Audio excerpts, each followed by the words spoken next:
All right, good evening, guys. My name is Benjamin Hatfield. I'm the assistant instructor trainer for you today. And today we're going to be talking about the assistant instructor programs today. My qualifications to teach this is I'm an instructor trainer candidate. And hopefully by the end of next week, with Janine's blessings, that I will be able to be a full instructor trainer instead of just a candidate. This opportunity is to kind of discuss a little bit about the programs in Section 6 that we've talked about in Instructor Trainer. Be okay. I'm going to go ahead and share my screen. And so I'll just add that over to this as well. So the instructor trainer program is Section 6. The objectives today, we're going to go through and we're just understand the various programs associated with the assistant instructor trainer. Hopefully at the end of this, you'll be able to identify programs that an assistant instructor can teach and understand the benefits the assistant instructor program to the assistant instructor with various programs as well. Overall, the value to you of this is that assistant instructor, you are able to autonomously teach various programs to be able to increase your experience, your personal earning potential, as well as prepare yourself to move on to that magic an open water instructor, dive master instructor, advanced open water instructor, and eventually assistant instructor trainer, maybe even instructor trainer. But this gives you those first steps into that 4A. The main points, we're going to talk briefly about SCUBA, SCUBA skills update, the SSI specialty programs, as well as we're going to dance into the Explorers program a little bit. Let's see. Sorry, my screen is frozen. And then, so we got the main points. So try SCUBA. These programs are acquisition tools. They encourage students to register for entry-level training in resort areas that Nikki, David, and myself don't have the opportunity to teach in. They might be the primary acquisition tool for entry-level programs. SSI offers a free Try SCUBA kit for every user. And I'm going to add one more person to our stream. For every user through the registered My SSI app. So let's just go ahead and remove that and go back over to us if we wouldn't mind. So question for you today. Why should an instructor try to wear only equipment that can be sold and serviced at the instructor's training facility? David, what do you think? That provides the ability to sell them on products that they can see, test, feel, experience, and it also allows them to purchase equipment that they've already got experience with and allows that equipment to be serviced locally. Absolutely. Greg, what do you think is important about that? Why should an instructor wear the same gear as his shop? Well, we're a little different because we're not necessarily a dive store, but we do sell equipment. But it is, I mean, it's good that if your students see you in like we for rental use Maris. So when we teach, we put on the Maris. Absolutely. And sets the example. It sets the example. It builds confidence in the equipment you're selling, that it's good and strong and reasonable equipment, I would say. Josh, what have you noticed about wearing the same gear as an instructor as your shop sells? I mean, it's much easier to demonstrate. How so? Well, I mean, if you're like weight pockets, for instance, right? If you have a similar setup to them, it's easy to show them like how the buckle works, how they buckle in, or how to release them.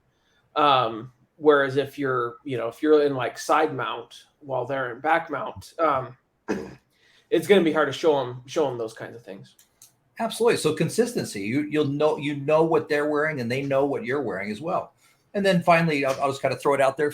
The final opportunity for that process would be the help keep the shop in business. I mean, as we all know, there's not a tremendous amount of profit in just teaching.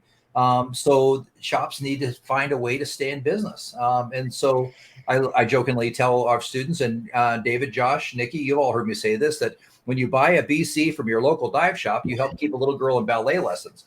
When you buy a BC from a major online manufacturer, you buy a second home in the Caribbean for a CEO somewhere. So keep it your local dive shop and keep it local. So my question for you, Nikki, is what is the minimum equipment every instructor should carry? A minimum equipment? Well, I would assume that at a minimum we would have our own mask. Okay. But I would assume that you would want to require the instructors to have the same as what the students would for an open water class. So Mhm. for the shop that we're affiliated with, that would be mask, snorkel, and fins Okay. at a bare minimum. What else would ever, as I'm teaching my students, what are the things that I would be required to wear Well, for every class?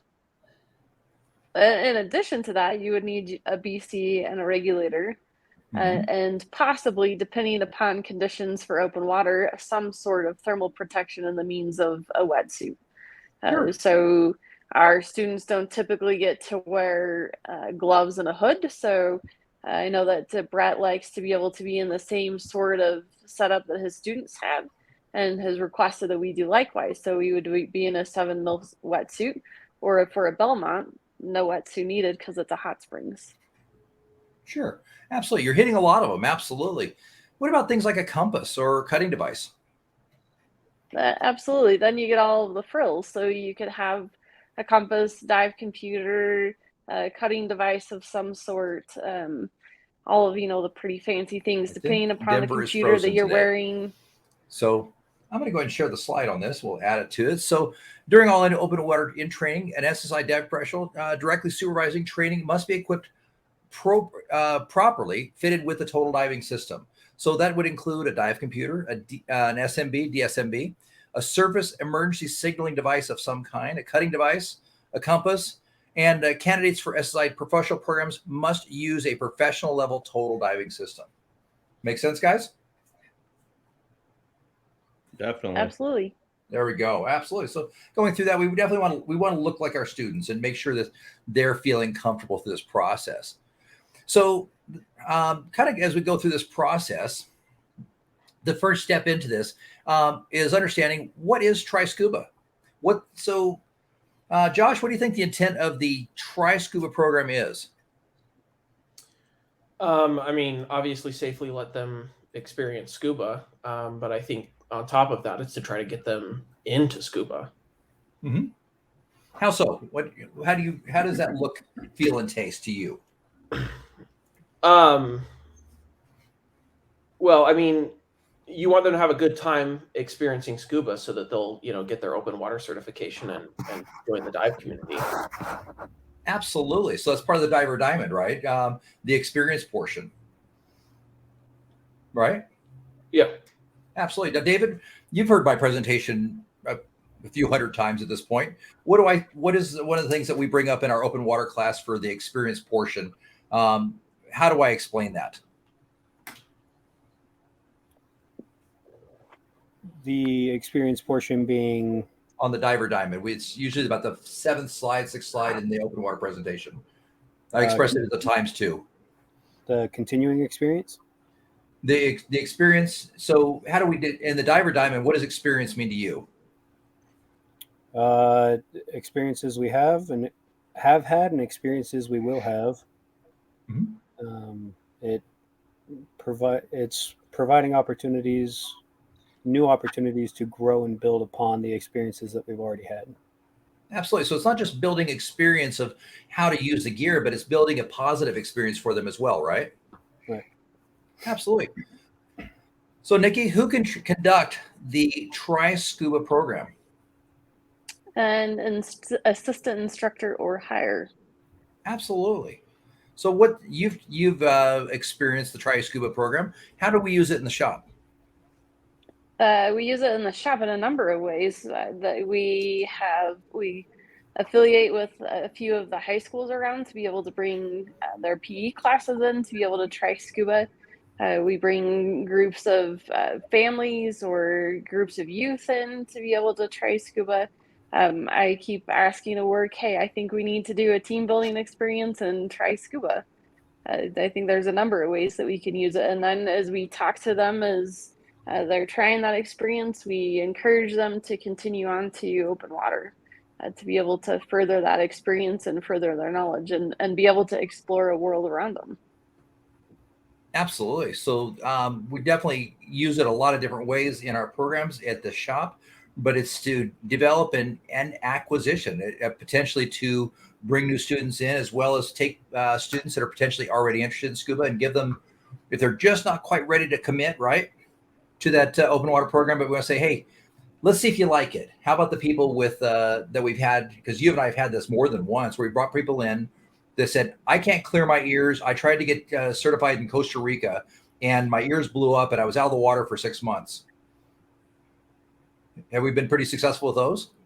Absolutely. I think that we give them a positive experience. We work with them. We talk through the typical skills that you would need just for the basic try scuba, clearing your mouth, how to breathe off a regulator, clearing your ears and things, and building upon that positive experience. They can then come back and be excited about doing an open water class and have the confidence to be able to successfully complete it.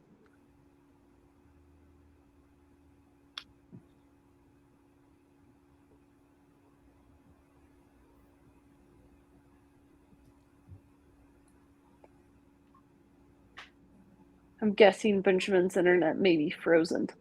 I was gonna say, did I lose you guys? Everybody was just so still and quiet for a minute.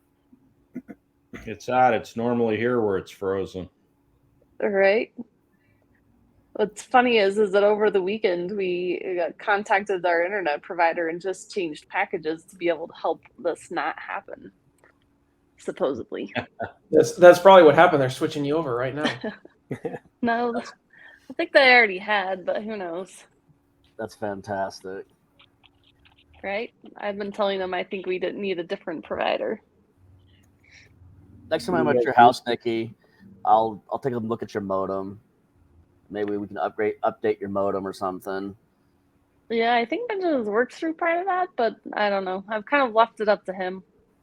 Because you normally have the modem in your house, so just remind me next time I'm over, and I'll log in and do some things.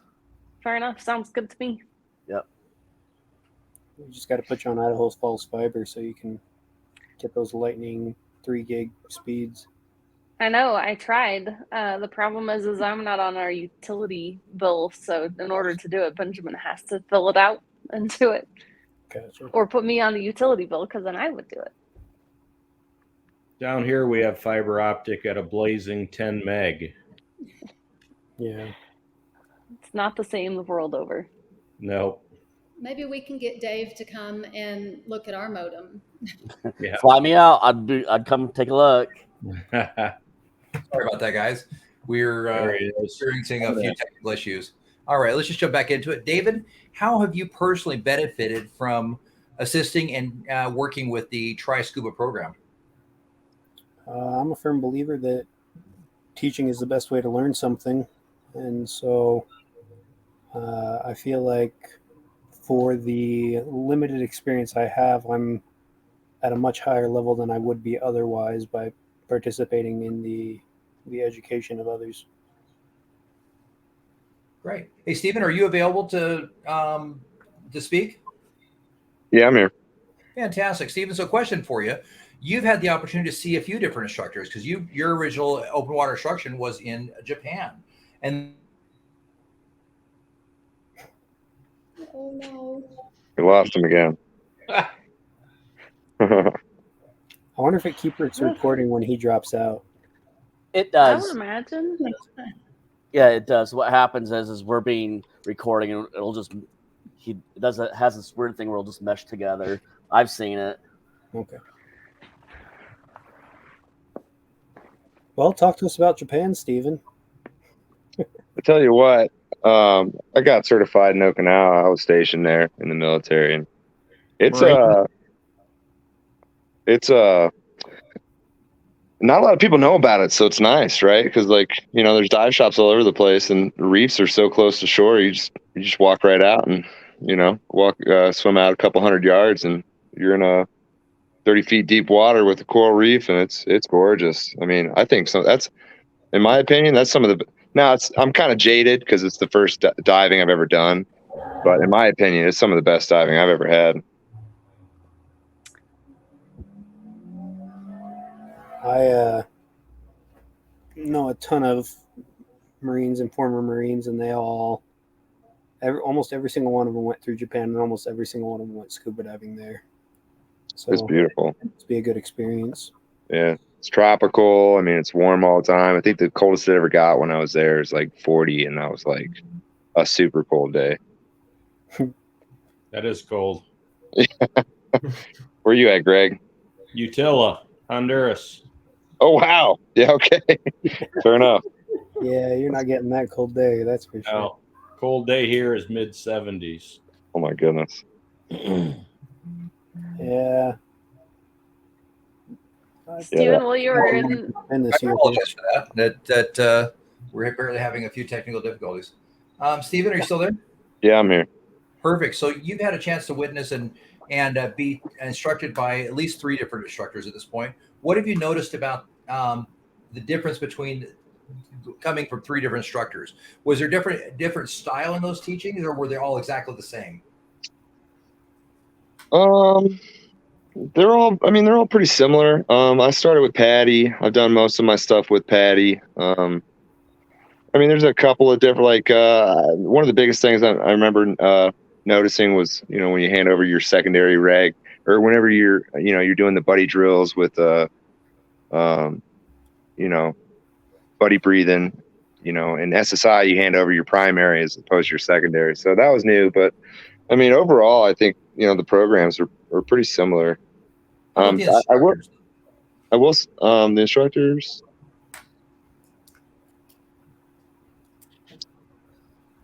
You put me on the spot. Tell the I truth. don't know. Like, Now. I haven't had a poor experience. So, I mean, all the instructors I've had have been incredibly knowledgeable. I've learned a lot. I mean, at least with your classes, like, the science of diving, like, I definitely got into the more of the learning why things happened. So that was pretty interesting. That, stuff like that I never really dove too far into, excuse the pun, but I don't know. Everybody's been a really good teacher. Right on. One of the nice things about SSI, guys, is that David and Josh have probably definitely noticed this. Josh, maybe not so much, but there's a certain standard that we have to certainly follow. But as you guys have kind of seen, the way I teach is a little bit different than how Brett teaches. I tend to be more detailed. I tend to be more technically minded. And as David and Nikki and Josh will definitely, I think, attest to, there's times I definitely talk a little bit above the class, and I definitely work on that. But it's allowed me to develop my own teaching style and my own personal way I teach.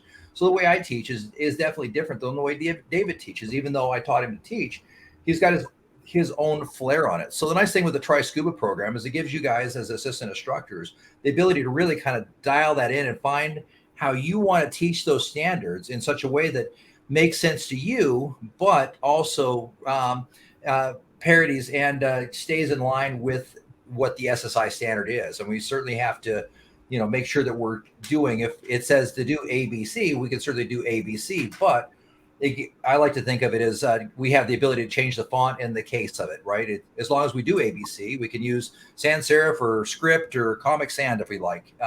You can be any color of the font and color that you'd like to be with that, as long as you made it that it has to be ABC. So I hope you guys have felt that through my classes, that I'm a little different than how Brett teaches, and nothing wrong with how Brett teaches. He's a wonderful instructor, but we definitely mimic each other, but we also vary differently. And that's one of the nice things with SCUBA is you'll find kind of your groove through this process, and you'll latch on to things.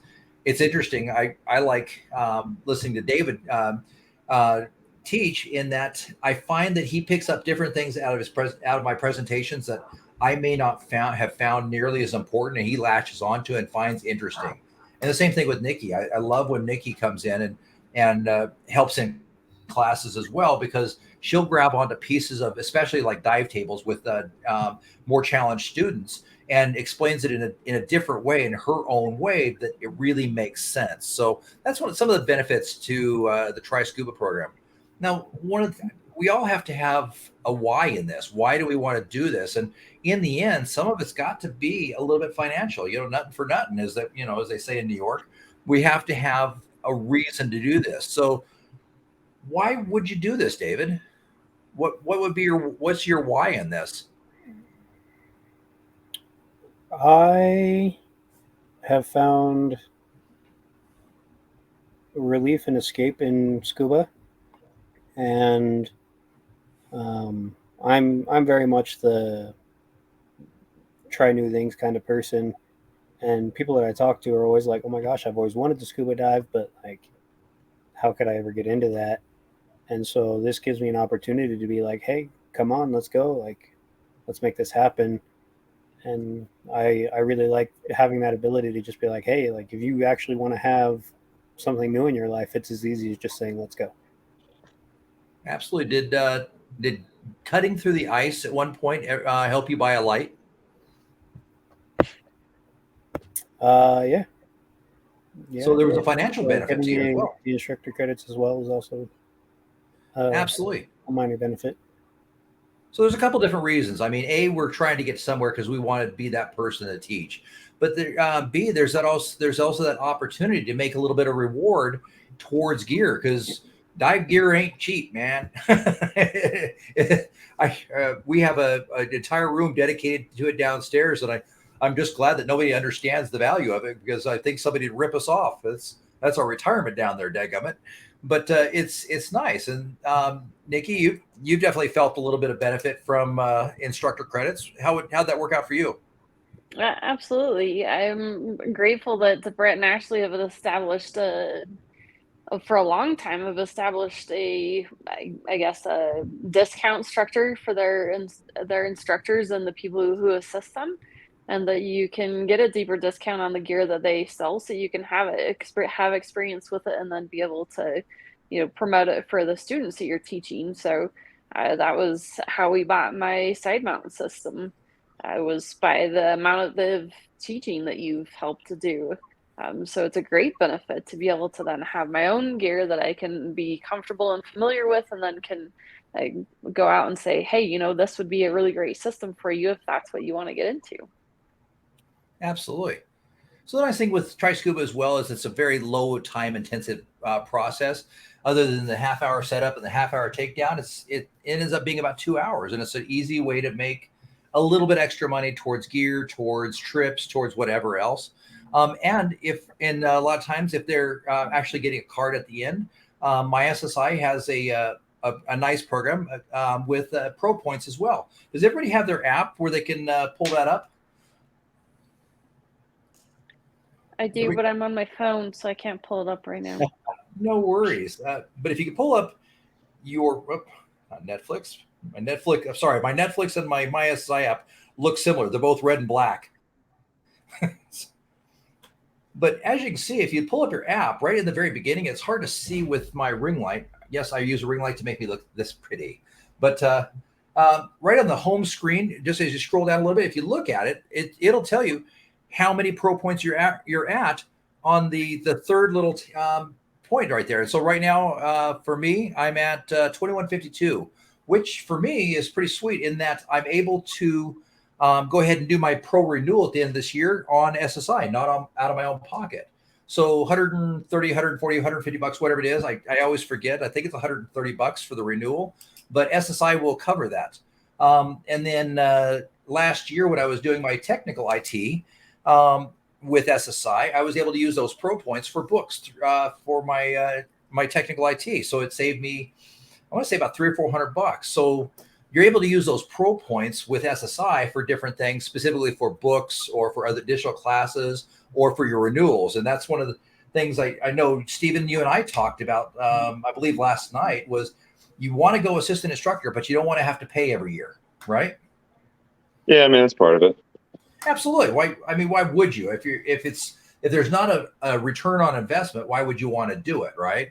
So it's definitely something to look at and be aware of, is that as you do these programs and you guys move into this assistant instructor role, you're able to move into that and start saving money and not having scuba cost you anymore. Instead of, it'll start putting money back into your pocket, or at least like Nikki and I are getting dry suits because of instructor credit. So, and I don't have to pay the renewal. So Nikki is our financial wizard in our house. And so she's always happy to see me that I'm not finally spending something on scuba or with SSI.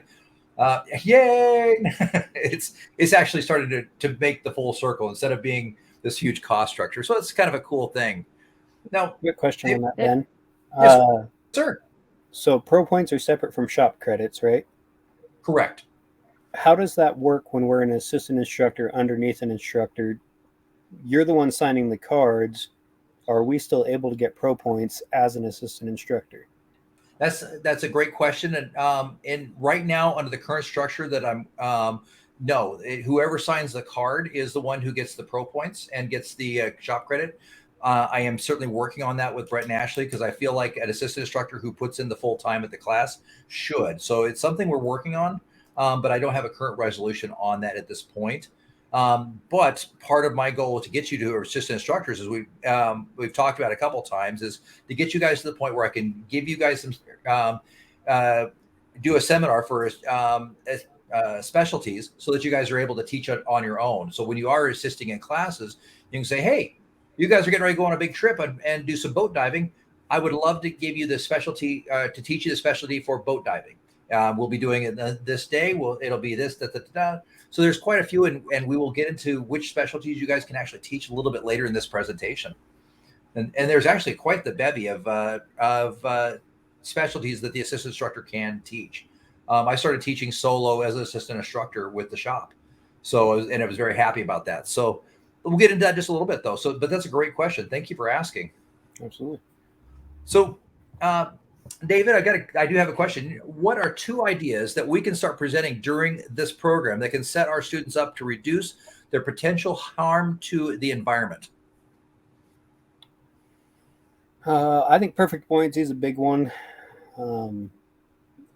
Every single class, first thing they do is they go down and they just kick the snot out of the bottom, which in the lake isn't that big of a deal, but on a coral reef is considerably more of a deal. So I'd definitely say perfect buoyancy for the first one. And then for the second one, maybe push conservation a little bit more. Perfect. How so? What part of conservation? So it seems like specifically water conservation, that's always been a big push amongst the people who are involved in conservation. But scuba divers were super involved in the water, and out of all the programs and all the everything, occasionally we'll have a cleanup dive, but it doesn't seem like we talk too terribly much about conservation in and of itself. It's more just, oh, hey, be considerate of your environment, but not necessarily bettering the environment so much as it is just leave the environment as good as you found it, And so if we had a way to incorporate more of the encouraging conservation side, there's a group down in Utah that I've recently discovered that does like mussel testing. They go around and do surveys in the water looking for mussels, invasive mussels. I'm not even going to try and say the name of them. They're like quagmire mussels or something. Quagga, Quagga, is that what it is? I think that's what it's called. Yeah. Dave's from Utah, so he's probably more familiar with that group than I am. But here in Idaho, we have such plentiful nature that it seems we just kind of take it for granted sometimes. Nicely done. I appreciate that. Janine, what environmental messages can we start presenting in the Try Scuba program, do you think? Well, just simply, that we need to start thinking about our environment, and that every little bit that we do to help can definitely make a difference. In the Try Scuba course, I would tell them about the SSI Blue Oceans program and encourage them to read that free program and gain more information on that, and to try to make a change at a personal level and a community level as well as a policy level. Absolutely. It's a great time to start. We're introducing the ocean. Why not introduce them to a clean ocean idea as well, that it's possible and we can certainly do it. It's a great time. I always think about it like, when do I start teaching my kids to do anything? As soon as I can. I start introducing, I've got my grandkids here today, right now. They're padding around outside. I can hear them. but I start introducing them to safe environmental messages. We were with Japanese garden today, and the first thing you want to do is tramp through the stream into the special arbitrary art area that they have with the trees and stuff, and pick flowers. And it's like, whoa, no. Let's teach you now that this is not a good thing. We can't tramp through that.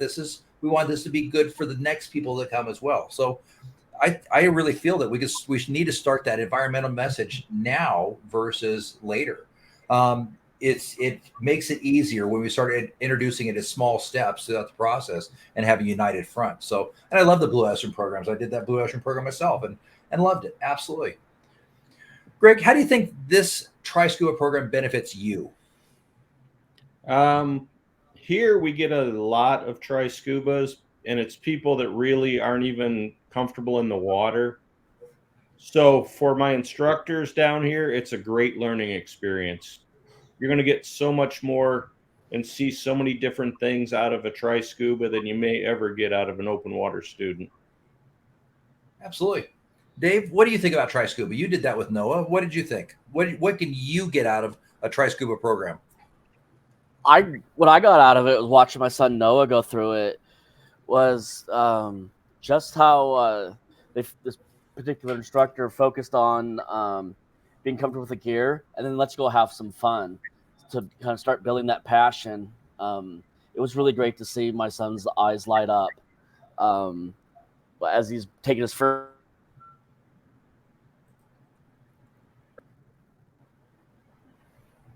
Are you kidding me? There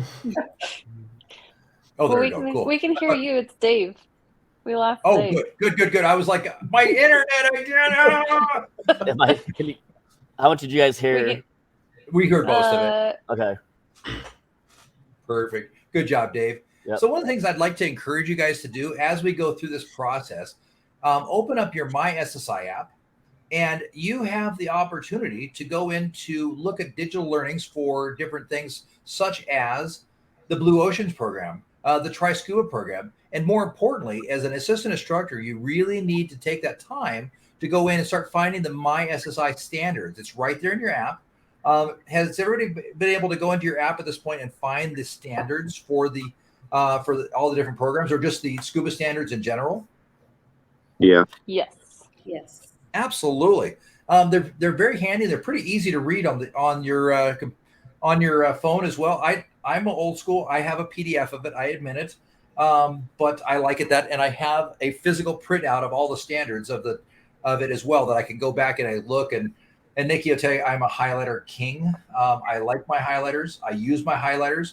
And I feel like I get more out of using my highlighters and stuff like that. My open water scuba book I lent to David at one point. You borrowed my open water scuba book. It's pretty well marked up, isn't it? It's well loved.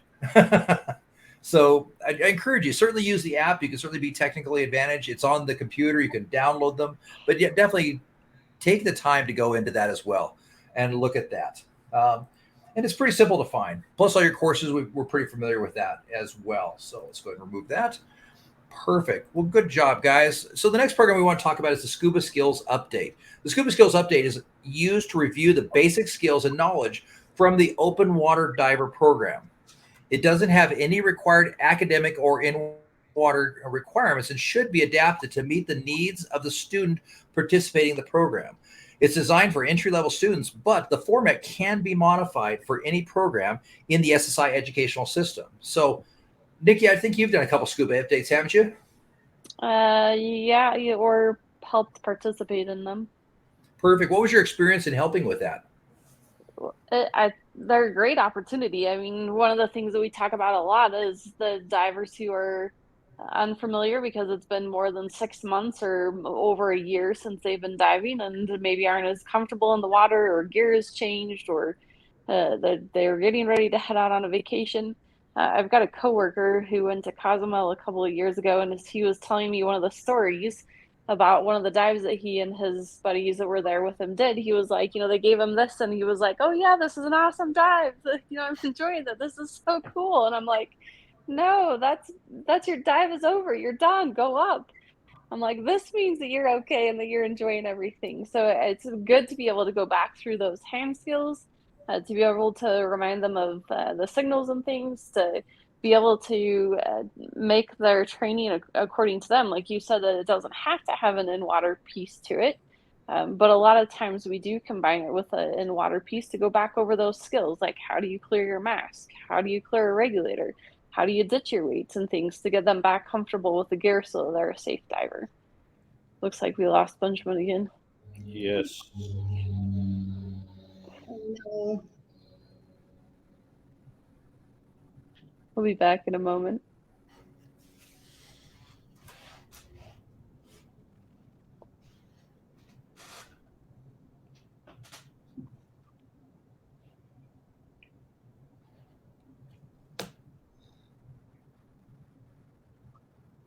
David, are you going to Lake Yellowstone in August at all?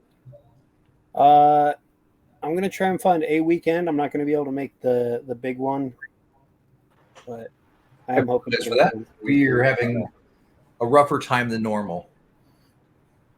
But anyway, so that's a great experience. And David, I think you participated in a couple of scuba skill updates, haven't you? I've done one. Okay. Tell me about that experience. Where were they at in the process? So they tagged along on an open water, and so I was kind of split between the two. I didn't get to fully participate in either one, but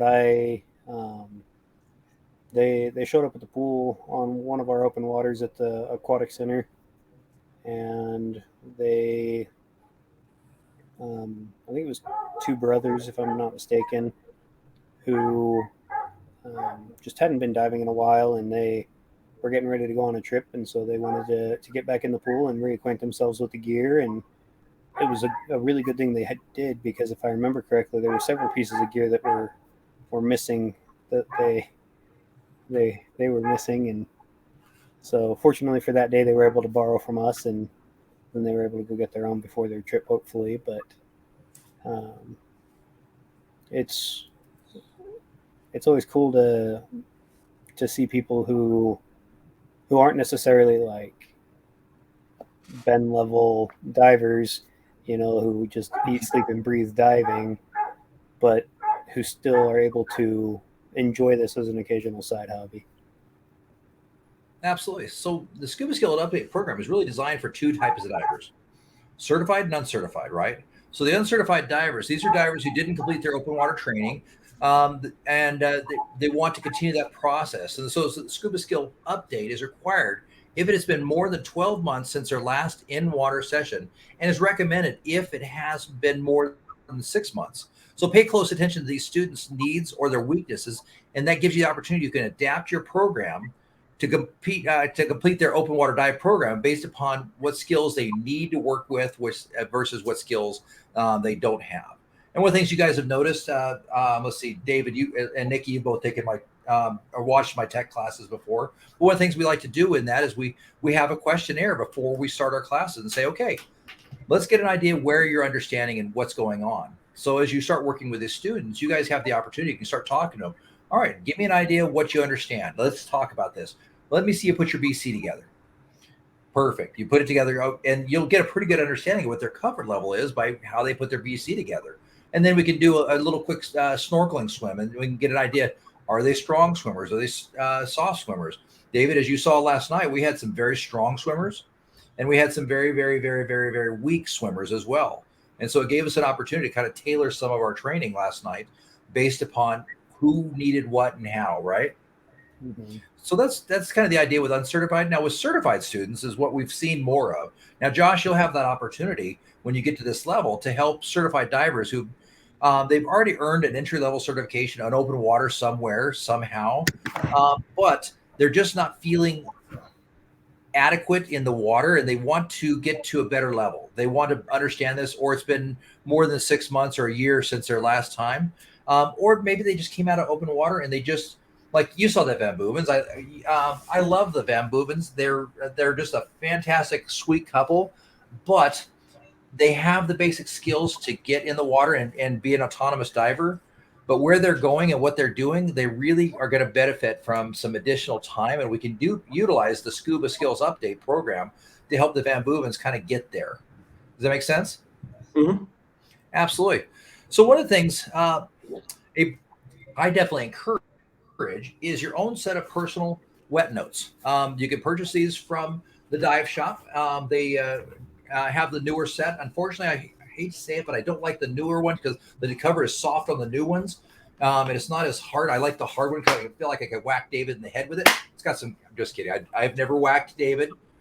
In full disclosure, I have never thought actually about whacking David until now. But the nice thing is with a set of notes, you're able to write things in the back. You can pick these up, and I believe they are $35 from the local dive shop. I definitely encourage them, as well as Can you take also, the cover off of the old one and put it on the new one? I'm thinking about it, to be honest with you, and use my old cover. But you can also purchase from the dive shop. They have the hard-sided wet notes as well. It's the exact same thing. It's got the nice hard cover on it. You can take the new wet notes from SSI and Janine and Greg. I don't know if you've seen the brand new set that they just came out with, but they've got a very flimsy, very soft cover, and I like the hardness of it. So I also like the ones they sell at the shop. They have a nice little pocket that you can stick stuff in, and it's great because it holds water. So just a pro tip in there, drill you a little hole in the bottom of it so it drains a little bit better. But you can pick up a set of your own personal wet notes. And David, you've seen me use slates and wet notes on classes. I'll especially on more advanced classes, I'll write stuff out.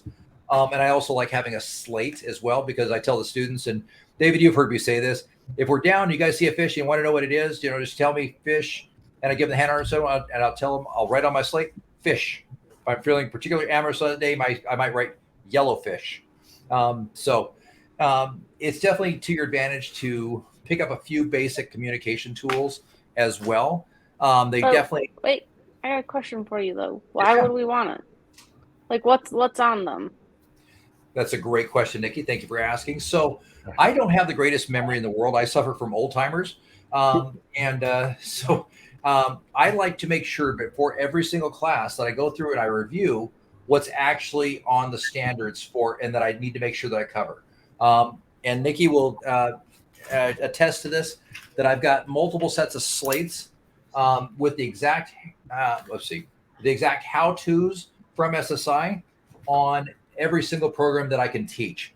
So it goes through and it talks about exactly how to present the skill, what skill to use, and what skills to make sure to use. I also keep the training standards in to make sure that I'm staying within depth limitations as well. So I review that, and as you guys can see, I like to write notes in the back of them, and throughout my book, I'll write notes of this and that to make sure that I know what I'm supposed to be teaching, how I'm supposed to be teaching it, and stay accurate. I think the biggest disservice every instructor does is think that they know everything and can remember every piece of the SSI standards and books.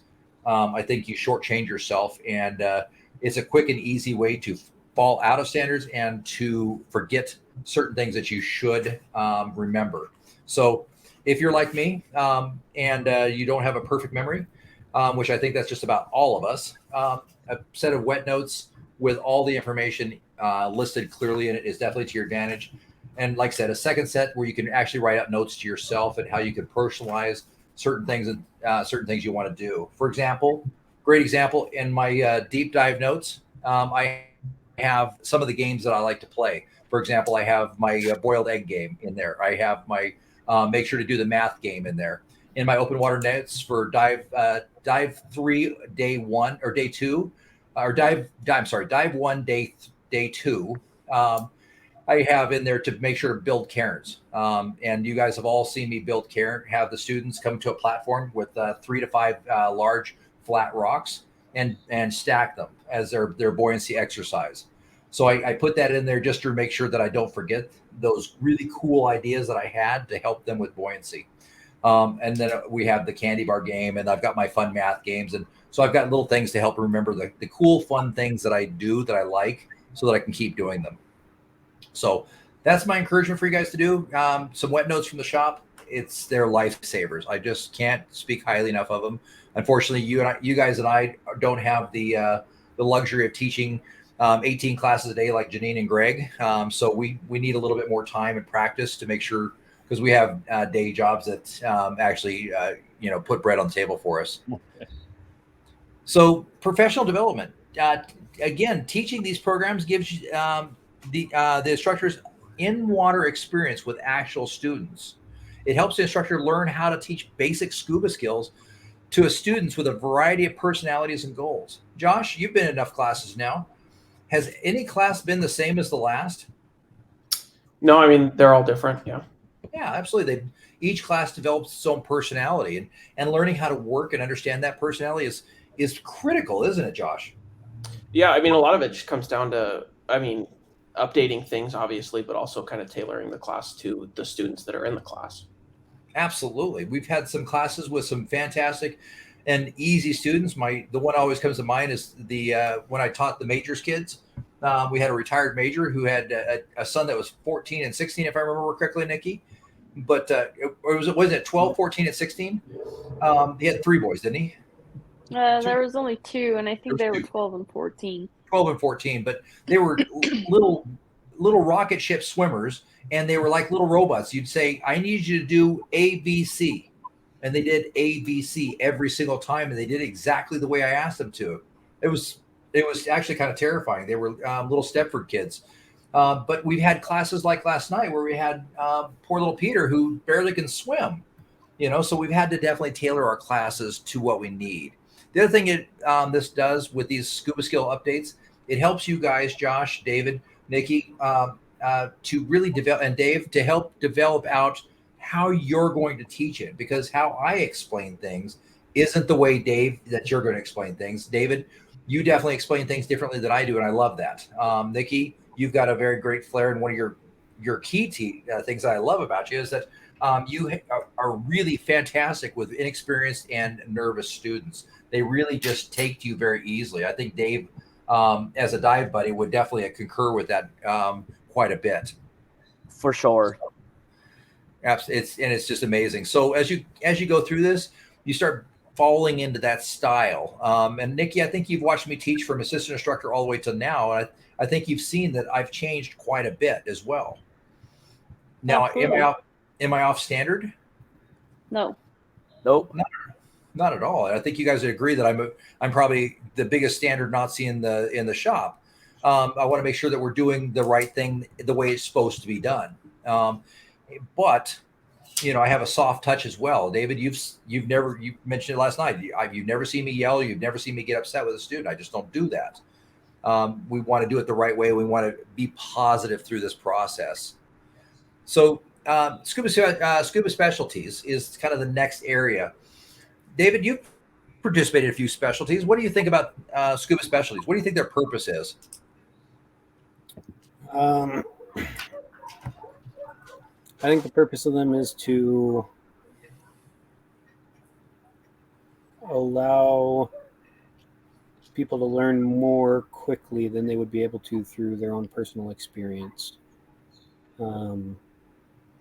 Because realistically, anything that we teach in a specialty, you could, with time and a little bit of stepping outside your personal comfort zone, be able to learn. But the specialties allow you to do that in a safe, controlled environment with somebody who knows what you're looking to learn. Absolutely. So it gives them an opportunity to learn outside of just normal things. Josh, we talk a lot about this. How do we teach our dive guide program and our assistant instructor program? Yeah, I mean, it's a mentorship. We do our specialties, but we also come to classes and help and assist and learn. Absolutely. So would you agree that we try and tailor our path towards assistant instructor and dive guide to the specific individual instead of to what we would like to do? Yeah. Try and build that journey, right? So Nikki, what's one way that you can pick up to teach us a specialty? Well, promoting it during a previous class, right? Like, just thinking over what's the benefit, like why do we do it? Why have them? And I go back to that diver diamond, and I'm missing one. So you've got the skills, the experience, and knowledge, right? So as you're teaching those classes and as you're promoting the classes and talking to divers who are certified, saying, hey, you're going to go out, you might do a night dive. Let's, get you in, take the night limited visibility class so that you're comfortable, that you understand some of the things you're going to experience. let's go out and do a dive together, so that you have somebody who has that experience, who's comfortable doing that, and being able to have the proper equipment for it too, right? But likewise with any of the specialties, it kind of focuses on the person's like interests and desire. Hey, I don't want to stop at 60 feet. I want to go deeper. One of the skills that we have to do is be able to launch an SMB from depth during that, so that they get the experience of what's it like, taking your regulator out, trying, or filling it from the side like you've started demonstrating and things in class. It gives them that experience to then be able to have the comfort to be able to try it on their own. I think there's lots of ways to be able to promote that within the shop and within the classes that we teach, to be able to continue to excite people for scuba diving. Like, I look at it with a group of dive guides and assistant instructor candidates that you have. You've taken somebody who's shown an interest and shown a desire to further their education within the scuba diving realm, and said, all right, let's focus on the specialties that interest you, get you the steps that you need to, get you the dives that you need to, bring you in, help you, like Josh mentioned, participate in the open water classes, so that they're gaining that experience and seeing somebody demonstrating things, so they can then continue to build on their dive career. There you go. David, what are 2 ways you can qualify to become a specialty instructor?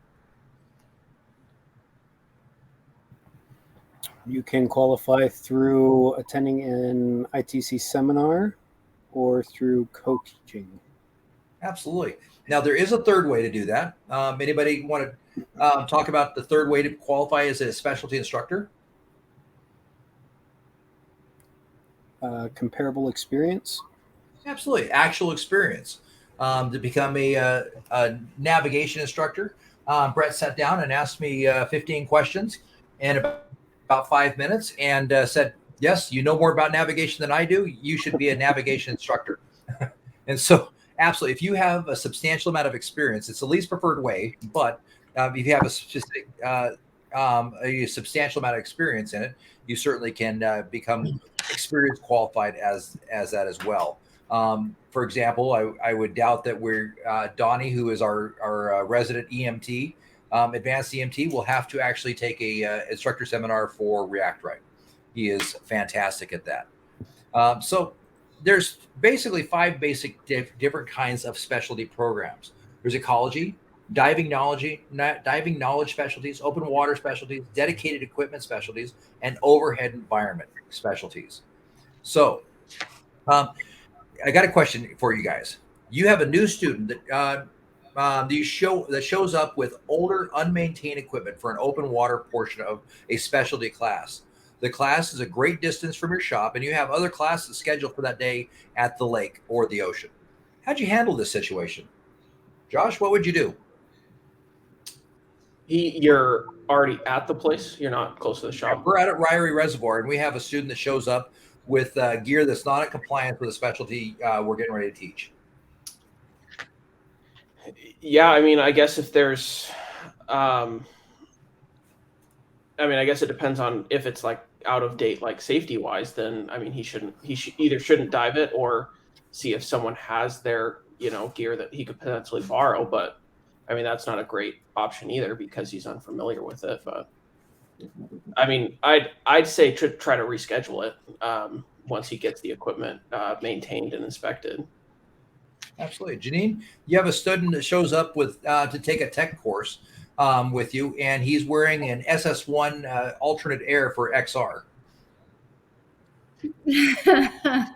Wouldn't recommend it, but no, I would just try to explain to him the value of having a short hose and a long hose, so that we can go to our short hose while donating the long hose. It's not that it wouldn't work. I guess maybe I'm just old school and prefer having both a short hose and a long hose. There's nothing in standards that I know of that says he can't have an SS1. We would go through the emergency skills together and make sure that it would work properly in that instance. Okay. certainly an option. And I think that's one of the harder things that I go through and I struggle with. And Nikki will, I think, would attest to this, that we have those students that have a high desire of eagerness to attend a class. And they either show up with incorrect gear or unperfected skills for something and want to continue. It's definitely something you guys have to think about. What is your litmus? Because there's a standard litmus, but there has to be your own personal litmus of what happens with when you're teaching one of these classes to get them through. And I can tell you, and I think you guys would all agree with this, at least for me, is that I struggle with that. Even telling the young man last night that he's not ready to continue in scuba is definitely a moral dilemma. In his case, it was an easy call to make. It's a tougher one to tell the student because you certainly don't want to dash somebody's dreams. And you got to remember, as you guys are going through this process, you're dealing with somebody's hopes and dreams that they want to do this and they see this, and this is bigger than the Sears and Roebuck toy catalog at Christmas time for them. They've got their hopes and dreams and everything pinned to this, and so you have to be prepared for that moral dilemma in teaching a specialty program. What happens when I tell somebody not right now? How does that feel? How does that taste? How does that look? So something to think about as you guys go through this process. It's going to happen. You're going to have that student that maybe they meet the standards at a bare minimum, but is bare minimum for you an acceptable term? And so I think that's an answer only you can answer. And I've had those students that they met the standards at a bare minimum, but I still didn't pass them because I didn't feel my standard and the SSI standards are a variance. My standards are higher. And I look at it as I have to be able to comfortably say that I would let this student dive with my wife, my son, or my daughter. And if I can't say that, then I can't in good conscience say you're ready to go. So until I can, that's my list. But I want you guys to kind of think about that. What happens when they show up with the wrong gear? How do you say not now? And you guys know with my schedule that sometimes it's hard for me to get out to the water to do a class because I'm running like a man with his hair on fire. So be aware of that. And I want you guys to think about that as you guys go through this process. So David, how would a quality dive slate potentially help you during an underwater training session for a specialty program? How would a dive slate help me in an open water training session? Yeah. It allows me to note down any specialties that I want to work on. Let's say we've combined a class with something else. Say I'm tagging along on an open water and we're adding some skills in from another course. And so I can make note of that. Hey, don't forget to, because I also suffer from the short-term memory loss there. And so having that written down would help me considerably.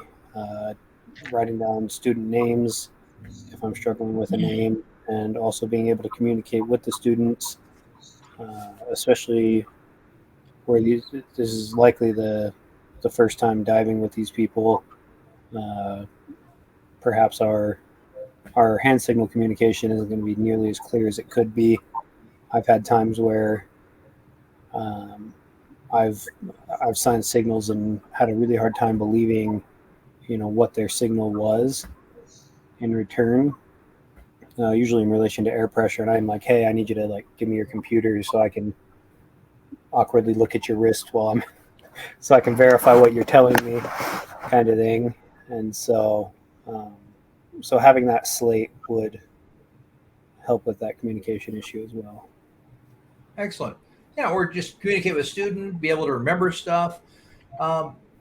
Dave, you've seen me use a slate a few times. What did you think about that? I like it. The reason why I like when you're wearing a slate is you might have a couple of students and if we're not quite grasping a skill or we're not quite understanding what you're asking, you can come up to us, hand us, and underline it and show this is what I want you to do. Also, we do dive plans for the technical side, or you'll write down notes of, okay, what student needs to work on what before you feel comfortable passing them. Absolutely. And that's one of the things that I like that you brought that up, that you've noticed. As we're going through, I will take notes about my students of what's going on. I don't know if you can see my slate, but in the back of my my SSI slate, I absolutely do that. What did I notice about this that I want to try and remember before I get up to the surface? So definitely picking up a quality slate that you can write on is definitely will be to your advantage as well. So overall, that's just things you can pick up that will help your teaching. And while it's not a requirement, it's not part of the total SSI diving system that's required of your instructors. As you guys have heard me say, when it comes to diving, it's like prom. It's not about the dress. It's about the shoes, pearls, hair, and makeup, right? And the flower, and the limo, and this and that, and where we're going to have dinner. And it's about all the extras. Same thing with diving. It's not about the bare minimum. If I showed up to prom with my date and I hadn't had a flower and I'd been wearing a t-shirt and jeans, she might have slammed the door in my face, right? Same thing if I showed up like that to I don't know. I think Nikki actually likes me, and she would have been dismayed if I hadn't showed up in a suit, but I think she would have certainly had some questions of, you couldn't at least wear a tie, dude? So, it's about that. So take the time to, look at the things that will help make your teaching that much better. And again, with Scuba Specialties, it's another opportunity for you guys to earn income, help develop that teaching style, help develop some basic skills working one-on-one or two-on-one, three-on-one with students as well, and gain that experience so when you're ready to become an instructor, you're ready to go. So guys, are you guys excited to learn about some of the programs that you guys can teach as assistant instructors? Who's excited with me? I am. Absolutely. Absolutely. So here's a few of not a few, but here's the specialties that you as AIs can teach. Try SCUBA, we talked about. SCUBA Skills Update, Perfect Buoyancy, Coral Identification, Manta and Ecology, Marine Mammal Ecology, Shark Ecology, Fish Identification, Marine Ecology, Sea Turtle Ecology. David, where do you think these particular ecology programs might be beneficial? Those particular ones would be mostly beneficial before you take an ocean going trip, because unfortunately we just don't get to see many sharks or manta rays or those kind of things Fair in here. enough. So Absolutely. Here's a pro tip for you. I got this from Mark Scott, who is a good friend and a personal hero. He likes to sell these on the boat. So you have this magical time on the boat if you're doing a 2-a-day or on a 3-a-day, where you have about an hour and a half between dives. You're out of the boat, you're seeing the fish. He has a little flip chart that's laminated that he brings with him, and he teaches fish identification, sea turtle, and he talks about sea turtle ecology. So there's another great time. You get up. Hey, we're going to be going to Roatan in 2 months. If you'd like, we can sign up for an ecology course we can take before we get on the boat and while we're on the boat, and it'll give you guys a chance to earn a specialty towards your advanced diver or your diver specialty or your master diver, and you'll have that much more fun because you'll all of a sudden be able to identify all the pretty fish that you're going to see. How's that for kind of an interesting idea for you guys? Dave, through these classes, do we ever see anybody that may be going to be going to the ocean? Yeah. I would venture to say, and correct me if I'm wrong, but about 80% of the people that come through our open water classes are going somewhere, right? They're going to Australia or to Roatan, or some even take the time to go to Utila. I don't know why, but I'm just kidding. But they go all over the place. So they have the opportunity to see this kind of stuff. How much better would their trip be if they could actually identify and knew a little bit about the sharks they're going to see? Sharks are my favorite things to see. I love sharks. How about altitude diving? Josh, how valuable could altitude diving be to somebody in one of our classes? Yeah, I mean, we are at altitude. So if you're going to dive a lot here in Idaho or here, in the Rockies, or even go, somewhere else with large mountains, it's pretty important to understand the extra science of the altitude. Absolutely. So, Benjamin, I think building off that too, I mean, we talked once upon a time about dive insurance, right? and what dive insurance would cover and things. And one of the reasons why I wanted to take the altitude class and be certified in it was I didn't want any questions as to whether or not my dive insurance was going to cover an accident based upon the certification that I had and the experiences that to be diving where I was. Right. So if I'm diving at altitude, I want to have the altitude class so that I understand the complications, and that then if there was an accident of some sort, there's no question as to my certification and my knowledge level to be able to do that type of dive. Absolutely. So it's a pretty easy sell when you frame it that way to students. And there's another opportunity for you guys to pick up a little bit extra earnings, teach some altitude classes. You can certainly do it in person. You can, and one of the great things that I do for any buddy that I help get to a specialty instructor on is if you want to use my pegs, I'm happy to give you a copy of my pegs. I've given anybody that's asked for my pegs, I've been happy to give them to you as well. David, you've got a little experience with my pegs. Are they reasonably personalized? I'd even go unreasonably personalized. Yes, I personalize the heck out of them and make sure that they really cover my teaching style and who I'm about. But there's always a lot of extra fun information. You don't have to use my personalized slides, but there's a lot of cool stuff in there for you as well. Hey, Josh, how about boat diving? You think for a nerd student that might be something that might help them on their trip? Yeah, I mean, a lot of places do boat diving, so for them to be a bit more comfortable on the boat, getting off and getting on it would be pretty important for a big trip if they're gonna, do several boat dives. Absolutely. Greg, do you ever use computer diving or equipment techniques? We do not teach computer diving, but all of our divers do use computers. Equipment techniques, we do some, yes.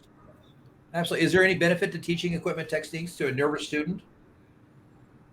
Just gives them a better understanding of the equipment they're using, and some common problems that they might run into and how to take care of it. Absolutely. So, Janine, how about navigation? Is there any benefit to teaching a student navigation, especially one that might be nervous? Well, definitely. I mean, obviously, we do teach, we introduce them to navigation in the open water diver course. But it gives you a sense of calmness and peace, knowing that you can make it back to the boat on your own in the unlikely event that you get separated from a dive master or instructor who's leading the dive. Plus, if you go to someplace where you do shore diving, it's going to be your responsibility to be able to navigate. So I definitely think that everyone can benefit from the navigation specialty. And just a little bit on the equipment techniques course that Greg didn't mention. We teach every dive professional who comes through our program that course. They don't get certified in it unless they want to purchase that course, but we feel that it is so important for every dive professional to be able to service gear at that basic level because almost every dive, every day, somebody has an issue with their gear, not our rental gear, but their own personal gear, that they brought on a trip with them. And so, lots of times we give that knowledge away without charging for it because we know it's in the best interest of our divers and our dive professionals. So we do love the equipment techniques course. There's just not a lot of people who sign up for it. Maybe that's because we're giving it away for free. I'm not sure. Certainly could be. Absolutely. So, Greg, do you think there's any correlation between perfect buoyancy and photo video? Oh, most definitely. I mean, you need to have perfect buoyancy if you're going to be, settling in to take a picture of something close to the sand or, in the coral. So Absolutely. You have to be able to control it. Absolutely. I like to think of the photo video course as the Mr. Miyagi way of teaching perfect buoyancy. If we get them out of their head and we just can't quite get them to the dynamic of, did I lose everybody or is everybody still there? We're here. We're still here. Okay, We're here. Everybody was very still. So I was like, oh my gosh, did I lose you again? So I like to think of that as the kind of the Miyagi way of teaching it, getting them out of their head. It's one of the reasons, Josh, that I like to teach the building cairns in open water is it gets them out of their head. Nikki, you had an experience watching the students the other day build cairns on day 1 or day 2. What did you notice? They didn't have enough rocks. Other than not enough rocks? Yeah, well, once I figured out that they didn't have enough rocks, I think that what I noticed is that in the beginning, you could definitely tell that they were a lot more fluttering, a lot more kind of feet down, trying to find, it seemed like a lot more kind of movement up and down within the water column. But as the more kind of intent and the more focused and the more rocks that they had to be able to stack and to build the cairns, the calmer they became and the less movement they had with their feet and the less stirring stuff up. It was kind of amazing to be able to watch them like just kind of relax and settle into the dive and be able to enjoy it more. Absolutely. So I like to think of photo video as as a secret way to teach buoyancy, but get them focused on something else and give them an additional skill. So definitely something to think about if you're trying to teach perfect buoyancy. But they're just not kind of having it. Maybe talk to them about photo. Don't you want to get good photos? It's a great way to help with that as well. And there's, of course, wave tides and currents, so help them understand that. And then if you guys are at that position and feel comfortable enough, React Right, O2 First Aid, CPR, and AED are great courses. And that can be a really fun course to teach as well. Several of you have taken React Right from me. So you've seen we definitely have fun. We get on the ground, we're up and down, we're all moving around and just having a good time through the process. So final course that we to kind of talk about tonight is the Explorer program. So David, why should we teach the Scuba Explorers program? Because all too often parents push off their adventures for their kids and why make them wait until their kids are fully grown to get into scuba when we can just toss their kids into an Explorer program and get them all diving as a family. Absolutely. Nikki, what do you think about the Explorer program? I know it's changed. I know that one of the things that you and I have talked about is that the way that they used to have the program is that there were certain things that they had to do to be able to be rewarded with being able to have the scuba experience, right? So that there was like the citizen that they had to go out and help and do service within the community to be able to get to do the scuba experience and to be able to continue their knowledge and gaining the experience and the skills during that course. So I love it. Like I kind of feel like I'm a little bit of a kind of tree hugger nerd at heart and have been since, I don't know, I was probably in junior high. And so I think that it's a way to be able to help them understand the environment and our impacts on it and be able to see the bigger whole that we have as a world and better take care of the globe that we have so it's around for future generations. But I think it also gives them a number of skills with interacting with people and the dedication needed to be able to really implement other things into their lives. Absolutely. So SSI, this is what they say about it. The SSI Explorer program is an introductory experience program that introduces a kid-friendly components from the SSI training categories. It incorporates snorkeling, free diving. Why you don't do that, I don't know, but I'm just kidding.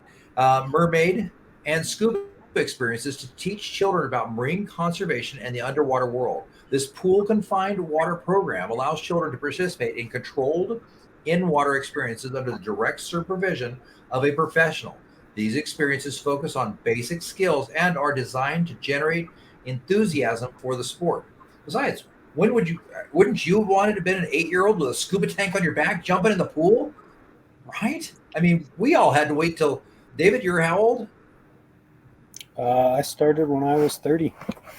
Yeah, exactly. So you kind of got into this late. I got into it even later. Nikki and I got it. Josh is 18, so he's just a young buck, so he's still 29. Whatever. I know. I just like give you a hard time, but wouldn't it have been amazing? And how much better divers would we have been if we started at 8? So here's my experience with it. Yesterday, I had the opportunity to take young Owen, who just barely turned 8, and take him through the basic scuba experience as an explorer. It was amazing to see him start off with, oh my gosh, I'm a little nervous, and get him through the process and gently coax him down to work through that process and getting him to the bottom. And then after 2 minutes of being at the bottom, he's like, let's go up. Because I told him, this means end dive, we're going up. And I'm like, okay, let's go up. And we came up. Mom, this was awesome. So it gives, if nothing else, if you could just feed a little bit off the enthusiasm and energy of building confidence in an 8, 9-year-old or 10-year-old, it's absolutely amazing. I can tell you from personal experience working with the kids and working with at least Owen, watching the confidence level increase. And I know each of us has had a building confidence just through scuba diving as well. What happened if we started building our future kids with conservation ideas and building self-confidence in them with a reward-based system through Explore programs? Would that be neat? Be Yes. awesome. So it's very, very exciting. Now, Janine, Greg, do you guys use the Explore program at your location? We do. Neat. We, well, how we see it is that it gives the local Hondurans kind of a pathway to, at some point in their life, have a career in scuba diving. So at the younger ages, they watch us loading the boat and taking divers out right in front of the location to do the confined portion. And they cannot wait to get in the water with us. And so any Honduran child that wants to take the explorers course with us, we go ahead and encourage them to do that, and we do it for free. And you should see how cute little bitty BCs are, and how cute little bitty fins are, and little bitty wetsuits, because we have all of that at the location so that we can provide that for them. But what we've also seen is it's an amazing acquisition program, because when those kids are in the water having so much fun, the parents are watching that and they're thinking, if my child is going to be doing this, I want to experience it as well. So, we're able to encourage the adults to do the course with us as well. And we've seen, like, over half of our scuba diving instructors are now Hondurans, and so we're kind of just seeing that it's contagious, and that our Honduran citizens are enjoying teaching in the scuba diving profession. And I think it starts with the Scuba Explorers program when they're little bitty, and just getting them excited about it. Absolutely. We all hear about those. I always like to think about this as kind of like the Russian Olympic stars. I mean, they start in the Chinese Olympic stars. They start those kids at 2 years old, and by the time they're 12, they're just amazing. They're amazing strong swimmers. They're amazing athletes. And, they're just amazing because this is what they've been doing. It's just part of day-to-day life for them. So it's kind of neat with the Scuba Explorer program. There's 6 basic areas. There's the Blue Ocean programs, exactly what you think it is. It talks about the environmental impact of what they're doing and starts getting that message to them very quickly. Snorkeling Explorers, Nikki, David, you both have experience teaching the snorkeling program. This just takes the notch on that a little bit lower. Josh, you've witnessed watching snorkeling and go through that process as well and building that confidence. There's the Mermaid Explorer that nobody in our shop is prepared or ready to teach. Definitely, I think I'd be a very cute mermaid, but that's just a topic for another time. Free diving, we don't do free diving in our shop either, and I kind of make fun of that often, but it definitely gives them the opportunity to build stronger lungs and go through that process. Then there's the Scuba Explorer program itself to actually get them breathing underwater and making bubbles.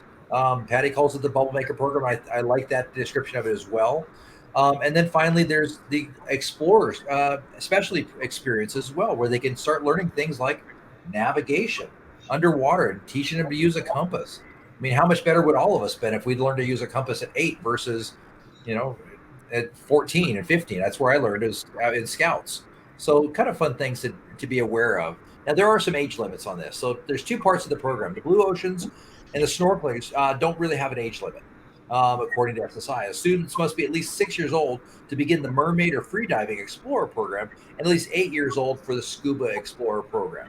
But other than that, to get them into Blue Oceans, they can be 5 or 6, and we can start introducing it as young as they're willing and able to be maturely a portion of that.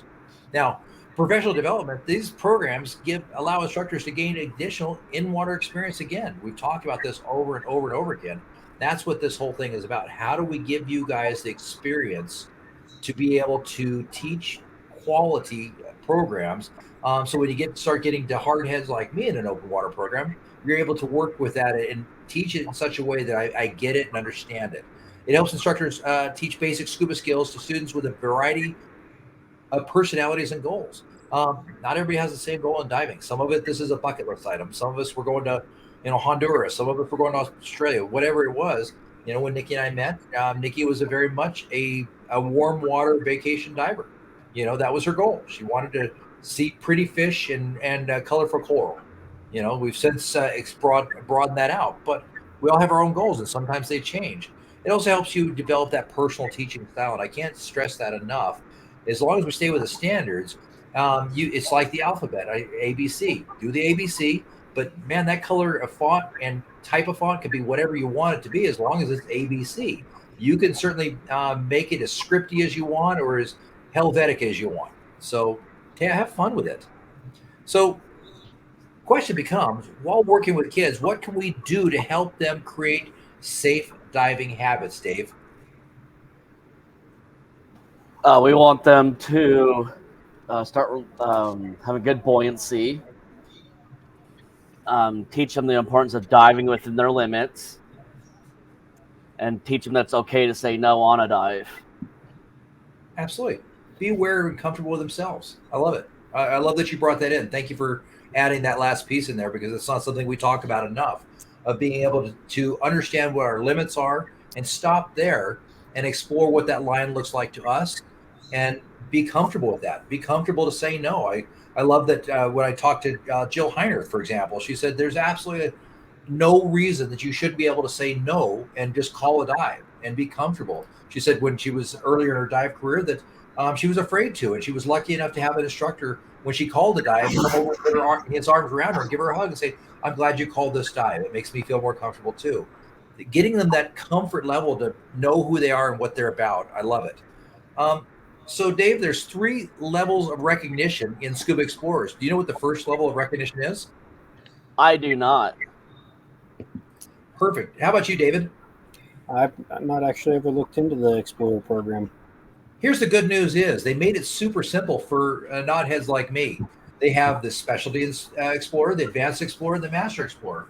Nikki, do these levels of recognition look familiar at all? Absolutely.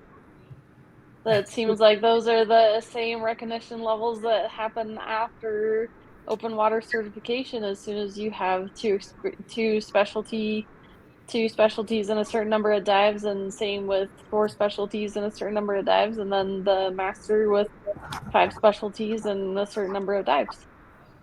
Absolutely. So Josh, what do you think the benefits of having a recognition level in a program like this would be? Well, I think it gets them to to look forward to something, but also just kind of continuing down and giving them excitement to continue their discovery of scuba. Absolutely. So it gives us gamification is the marketing term that we use it, and we can gamify that in such a way that it becomes a competition and a goal set that I'm going to have a beginning, middle, and end, and I want to be to the end and get the cool prize, whatever it is, even as a participation trophy. I think one of the greatest things they did in a lot of marathons out there and 5Ks is everybody gets a medal now, and it's one of the coolest things. I think it really helped increase the number of people that want to go out, because everybody wants the stupid medal. I mean, very few of us are a Nigerian runner, and I am certainly not one, that are going to actually get a real medal for winning a marathon. But it's a neat thing to have. We're very proud of that. And as we progress through that, I watched David, for example. I saw him make that advanced diver. It was he told me about that. Hey, I made it to advanced. I need to get the hours. I'm going to go spend 80 minutes in Belmont Hot Springs and get the dive hours up. And we got to master diver. I had Stephen, who was on the call earlier. He says, "Hey, I never got my master diver." And I'm like, "Oh man, we need to get on that." And so the fact that they come to me and ask on those kind of things, and I can tell you from personal experience, I have a calendar item. It comes up every 2 weeks, and I count the number of things I need until I get to master instructor. I've got a little tick sheet, and as I fill out complete a requirement, I either delete it off or I put a line through it so that I know that I've got that one done, and now I need it. So for me, for master instructor, I need 5 assistant instructors. That's my master instructor goal. So I keep track of that, and so I know where I'm at. We all like that. We like to have something to shoot for, and kids are no exception. So as we realize this process, I mean, think about scouting as a great example. I mean, I know scouting is kind of on its way out, but why do they have tenderfoot through first class life and Eagle Scout? Walk, Is it run, crawl, or crawl, walk, run kind of myth. exactly? But you get proud because when you start running, you get the cool T-shirt, and you're proud of wearing that stupid T-shirt, right? It's our T-shirt. I earned it, right? So something fun about Explorers. It gives you the opportunity to work through that process. All right, guys. Question time is: you have 2 kids in the Explorer program. You have ages 8 and 9, Jimmy and Nikki. Jimmy is super comfortable in the water and has no issues clearing his ears, but Nikki keeps complaining of sinus squeeze. Jimmy is very overconfident, and you are having a hard time keeping him from swimming off and down into the deep end. Dave, what do you do? Let's see here. What do I do?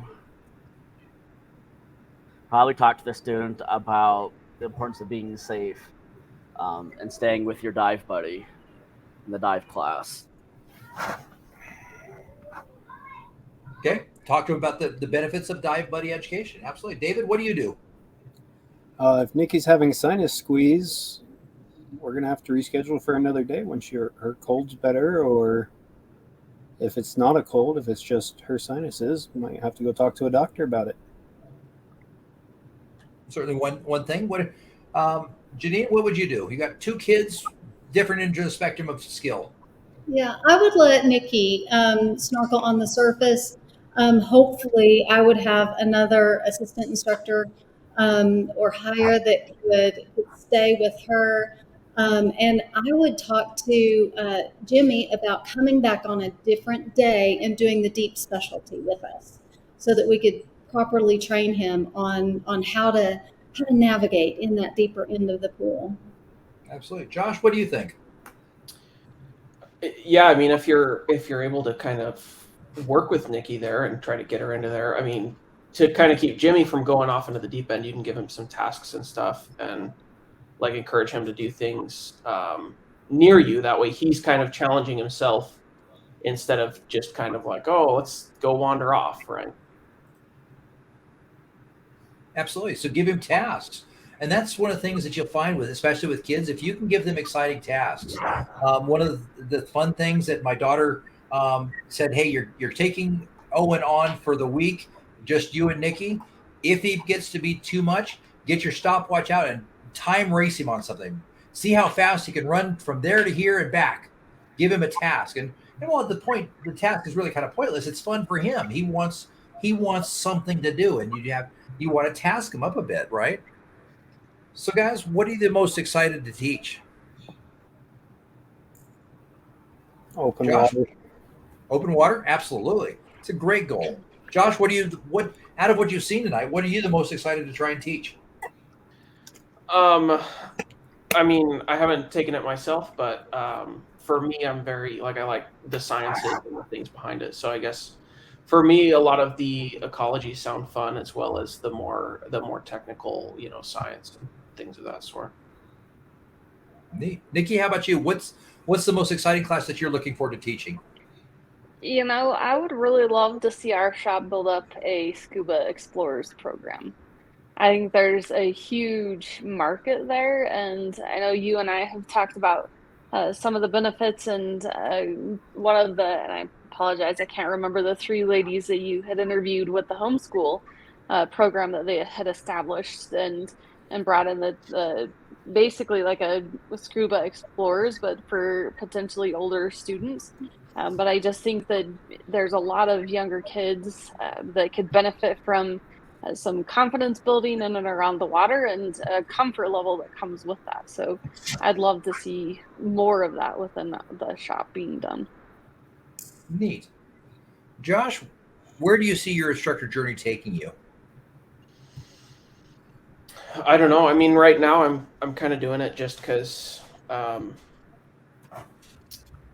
I I don't know. I like challenges. I guess going back to that like tier thing, but yeah, I like challenges and I like gaining information. So I mean, right now, I guess that's my big thing, and like seeing, I guess bringing other people into the sport too, because I mean it's fun, and like David said earlier, like a lot of people are a bit standoffish about getting into it. So just kind of, I guess, selfishly seeing other people enjoy the sport and getting them into it.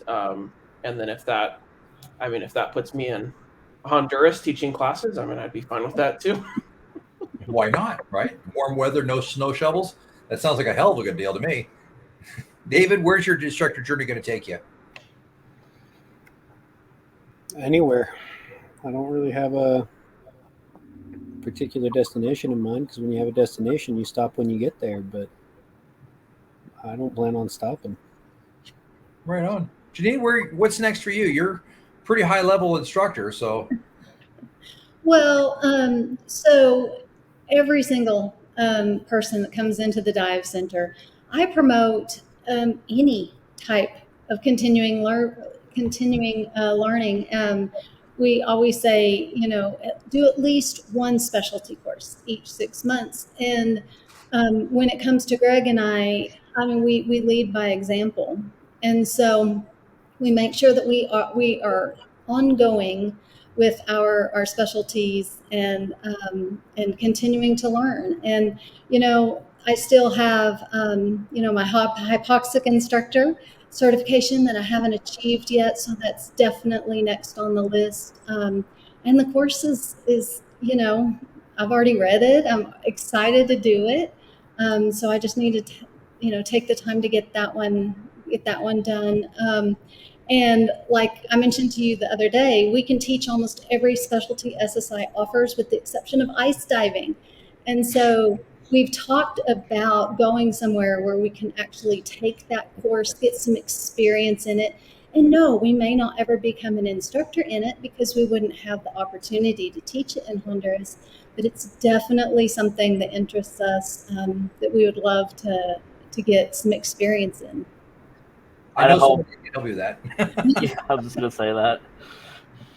We might know somebody that actually enjoys that quite a bit. Greg, you're an instructor evaluator, so you're pretty high up on the old chain of command with the SSI. What's next for you?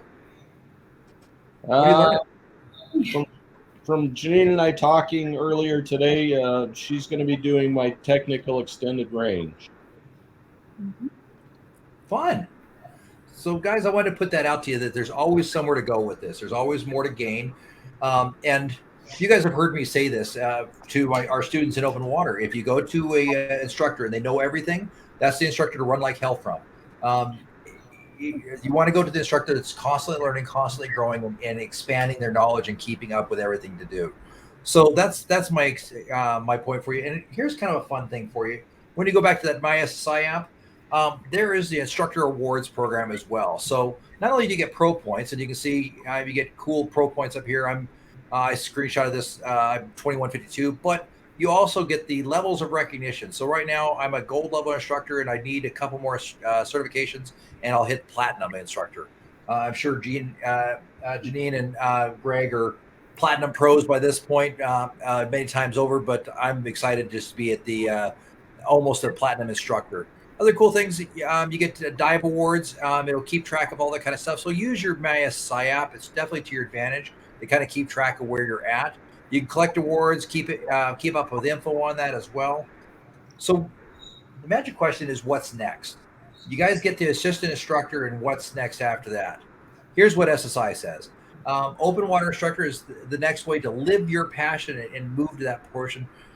You can start training up dive masters, and you guys get the fantastic experience like I've had of bringing up students from wanting to be divers all the way up into dive masters as well.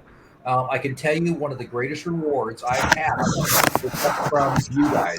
I was watching our last open water class, David, when we were out and you were doing the snorkeling skills. There were several things that I do that are specific to me that I know that no other instructor does during the snorkeling skills program, that I heard you out there teaching the students, and exactly the way I do it. And I was like, That's one of my instructors. It was very neat and very heartwarming to watch that. And as I watch you guys grow and realize that I was part of that journey. So it's really a neat thing to bring up somebody else into the sport from somewhere to from just blowing bubbles up to the point of being able to be autonomous and help others do that as well. So it's been extremely rewarding and so very selfishly, I can tell you that my greatest joy is in watching you guys do this.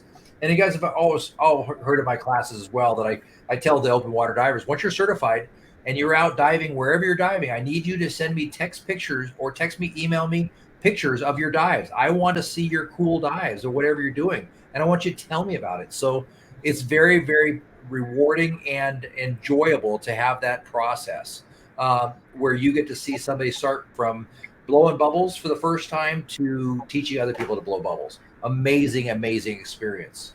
Thank you, guys. So to kind of reiterate what we went through today, the value to you is as an assistant instructor, you're able to autonomously teach various programs to be able to increase experience, earning potential, and prepare yourself to become a full open water instructor.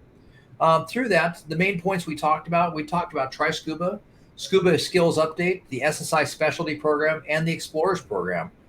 The objectives that we really went through, we reviewed the various programs associated with assistant instructor. We identified programs that an assistant instructor can teach and reviewed the benefits to the assistant instructor with various programs. Guys, we went through a lot tonight. Who's got questions?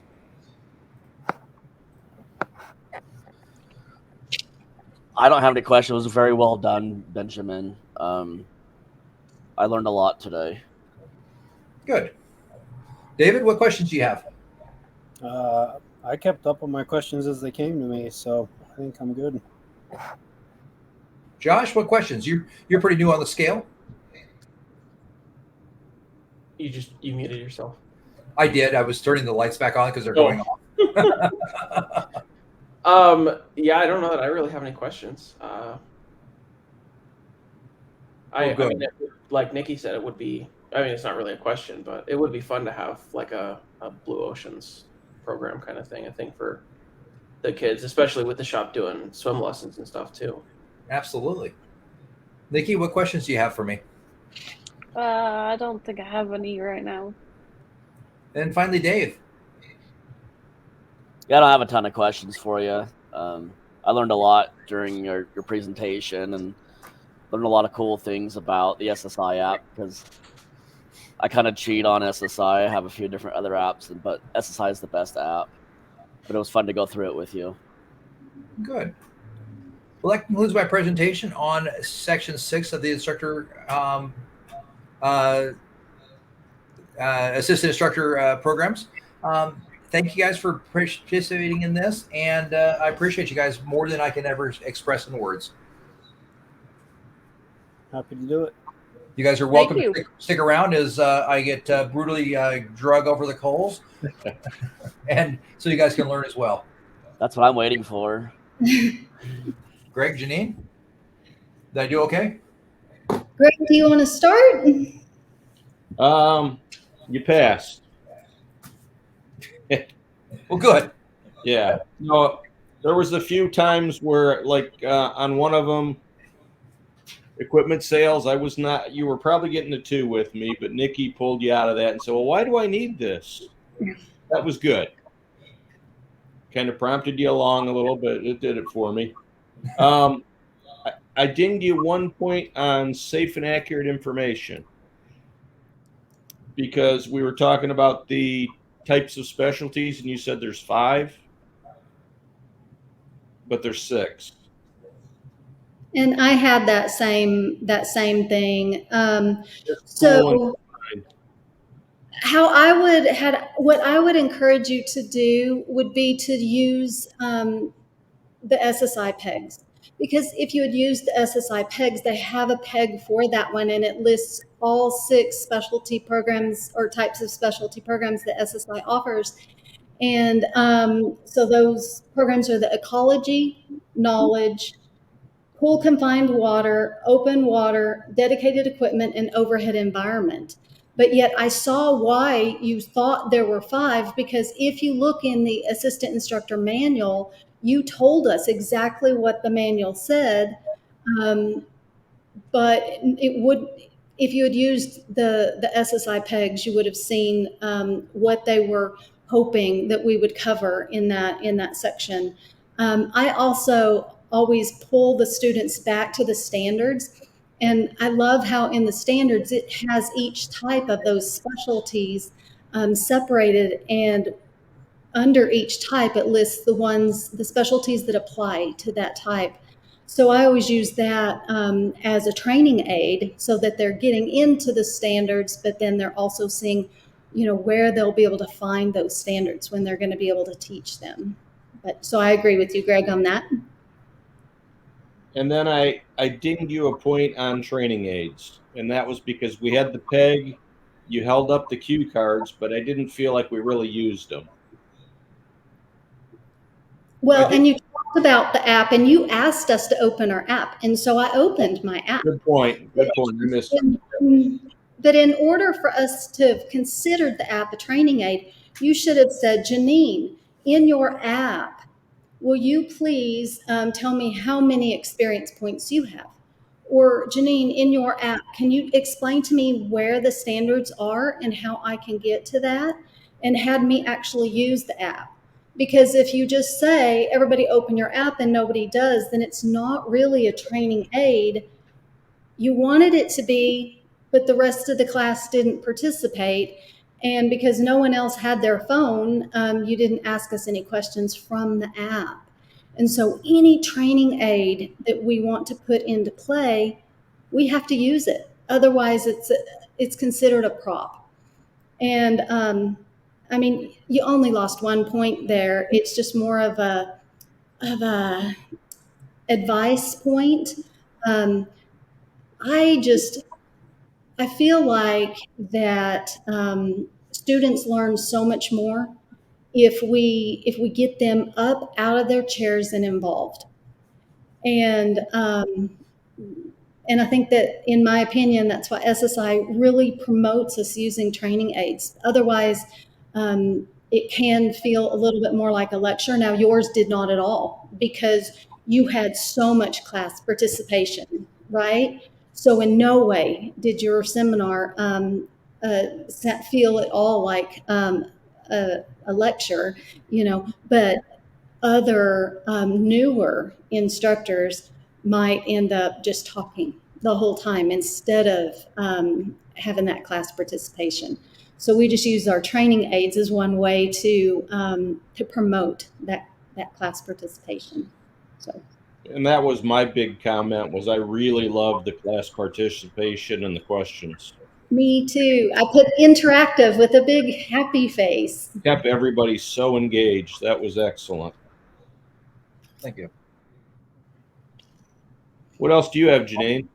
Well, so I would love it if you would do me a huge favor, Benjamin, and go ahead and open, and I believe you already have it open, but open the assistant instructor manual. Okay. And okay, so if we open the assistant instructor manual, and so it's difficult to gather the objectives originally from here unless we go into each one of the programs. So let's do this. Will you pull up your objectives for this course? Perfect. Okay, so your objectives were that you want us to be able to understand the various programs associated with assistant instructor, be able to identify programs that an assistant instructor can teach, understand the benefits to the assistant instructor with various programs. And now look at the assistant instructor programs that an assistant instructor can teach, and tell me if you covered all of the programs that an assistant instructor can teach.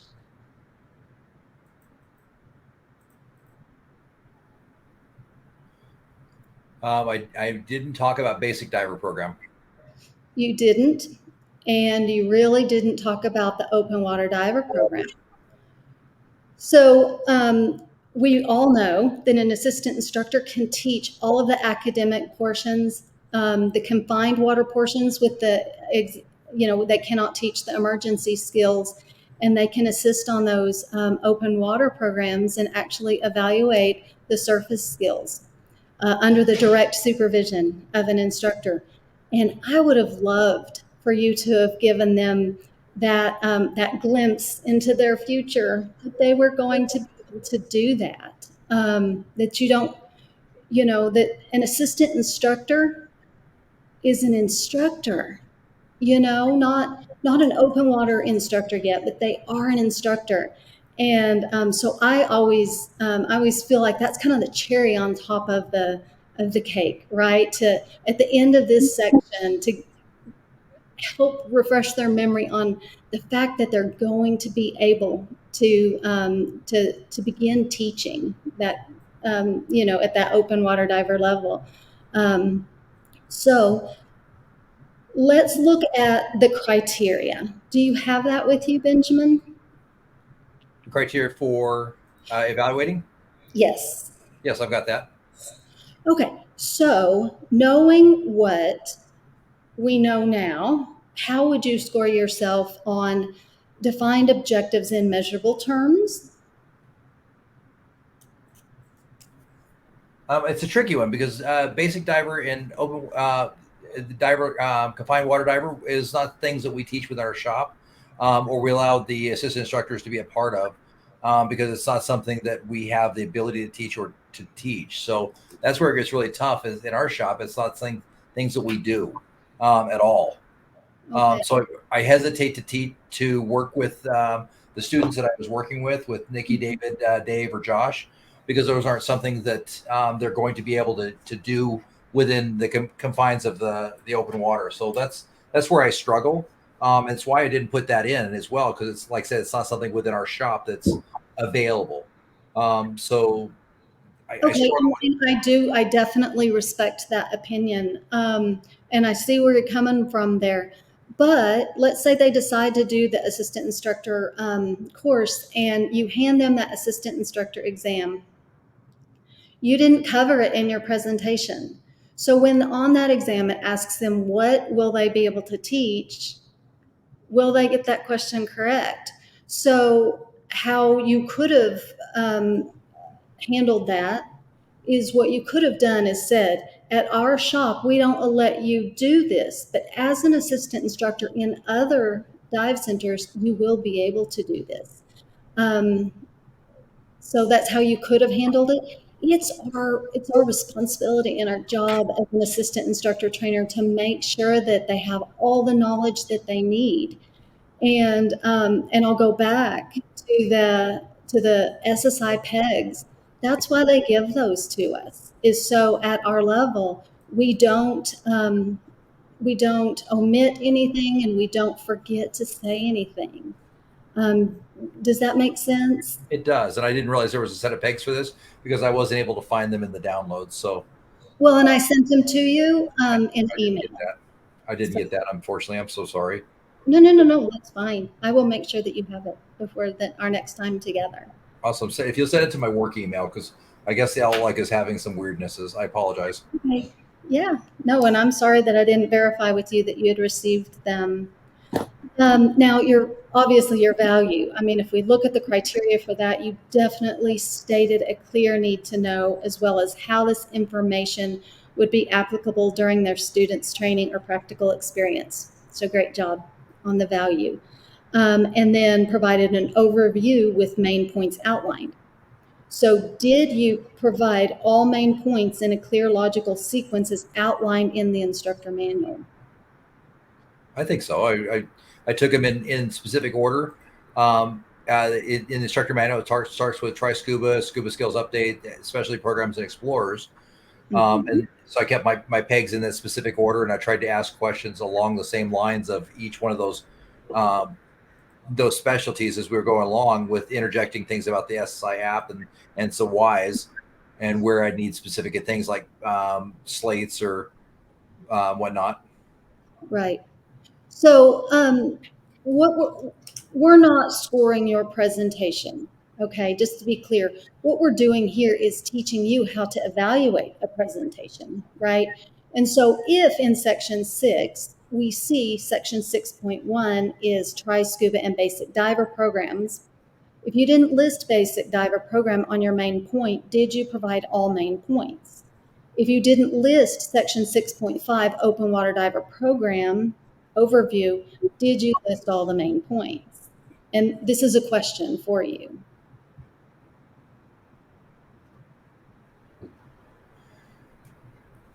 Yeah, that's a great point. But I also think within a presentation, if I'm going to present, my main points are going to be this, and I present the main points, and I guess it would be tough to misgrade or to take a point off for that if I said I'm going to do, if I say I'm going to do X and I do X, then I obtained the point of hitting my main points. I told you I was going to talk about this. I talked about this. Whereas Right, and I wouldn't take off because you didn't cover a main point that you didn't mention. I agree with you completely. If you list a main point and you covered all the points that you listed, then most definitely you would not lose any points for that. But the criteria says candidate provided all main points in a clear logical sequence as outlined in the instructor manual. So if we say, did you provide all the main points that SSI asks us to cover in the instructor manual? In my opinion, you didn't. And so when we look at that criteria, a number 2 to score a 2 would be candidate provided all main points, but they were not presented in logical sequence. You definitely did it in logical sequence. And a 1 would be candidate provided some, but not all main points, or incorrect main points were given. And so, in my opinion, I read this, my interpretation of this is that I would have to give you a 1. Not that I want to, but that's what the criteria says as I interpret it. And next time, I'm in the presence of an international training director, I will have this conversation with them and make sure that I've interpreted it correctly, because I'm human and I can interpret things inaccurately. So I will definitely ask that question next time I'm around one of them. But that's how I'm reading it. I took that the same way. Okay. There's 5 main points. Fair enough. Knowledge and skills, practical application of the knowledge. In order to get a 3, you had to give practical examples of what were specifically related to main points and the skills the students will use during their training or practical diving experience. And I felt like you met that criteria. So definitely a 3 on that one. Equipment, sales, you gave me a specific example of equipment related to the topic. You delivered a clear value and a motivation to purchase. I actually looked at the new wet notes yesterday, and I was so sad because they still don't have side mount in it. But I did love how at the back they give you some extra pieces, blank sheets, and I did love how at the back it lets you fill in some pages for the ones that aren't included. And so you made me rethink wanting to go back to that dive shop and buy those. So thank you. So you did motivate me, and I'm strongly considering going and buying the new set of wet notes instead of using my old set that has quite a bit of wear and tear.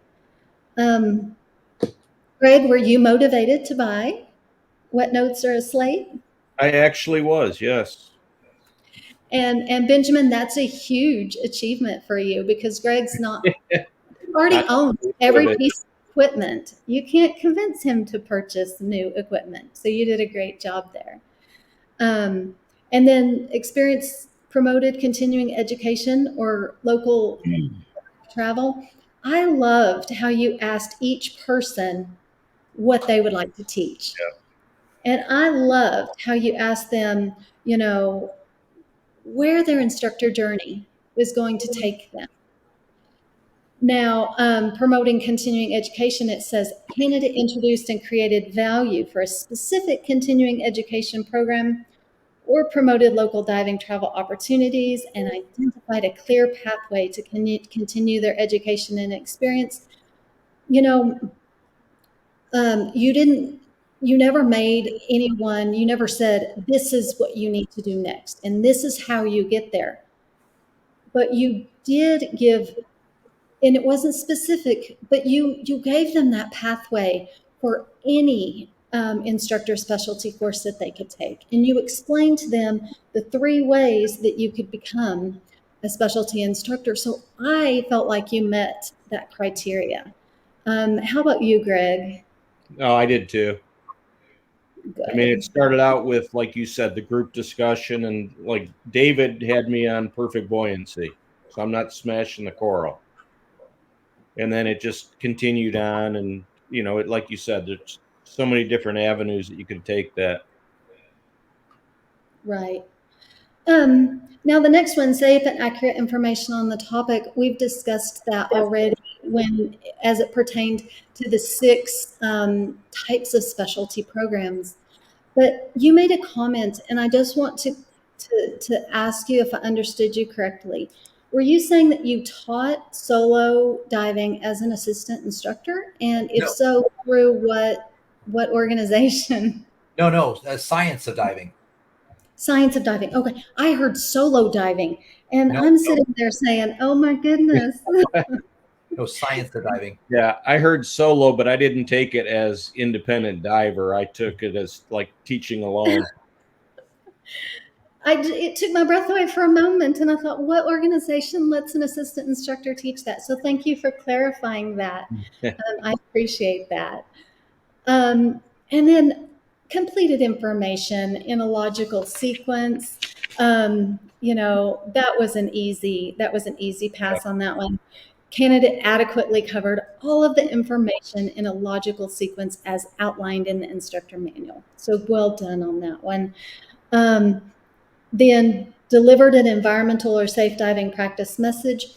I loved how in Try Scuba you asked us, how could we start incorporating our environmental awareness at that first experience with us in SSI? And for me, I've never seen it put that way, and I absolutely loved it. That we don't have to wait until they're an open water diver. We can start instilling that at our first experience with them. How did you feel about that, Greg? I liked it too. I mean, down here, there is no environmental awareness. They don't teach that at all to the kids. So, I mean, they walk down the street and throw their garbage on the ground. Now, just recently this year, we've had this kind of this uprising. A group has started on their own picking up trash off the beaches and encouraging people to start considering that, but not really until this year. So, if every scuba shop on Utila would start teaching this at the Try Scuba level, oh my goodness, think of the difference that would make. So now let's look at, we already discussed the effectively used training aids, so we don't have to discuss that one again. Motivation and class participation, we discussed that. You did an incredible job there. And asking questions to evaluate the student's knowledge. I always love it when we do that at the end, when we're reviewing those main points and those objectives, just to make sure that everyone understood the message that we were trying to get across. And you definitely did that. So thank you. Restated the main points. You did that. You restated the objectives, and you restated the value. And how about accomplished objectives, Greg? Where do you stand on that one? I gave him all the points because he covered the stated objectives. Mm-hmm. Now, I did ding him up top because of not covering all the objectives. Right. So here's where I struggle with that, and that's why I asked Greg to explain that first. So when Sage Dalton was visiting the dive center, he explained, we would take off a point either in the introduction or the conclusion, but or the summary is what I meant to say. But we wouldn't ding somebody twice. But if I just read the criteria independently, its candidate provided sufficient information to meet all the objectives related to the topic. And I'm just struggling with that because, um, all the objectives weren't really met in the beginning. So I don't know, and this is, I'm human, Benjamin. I don't have all the answers.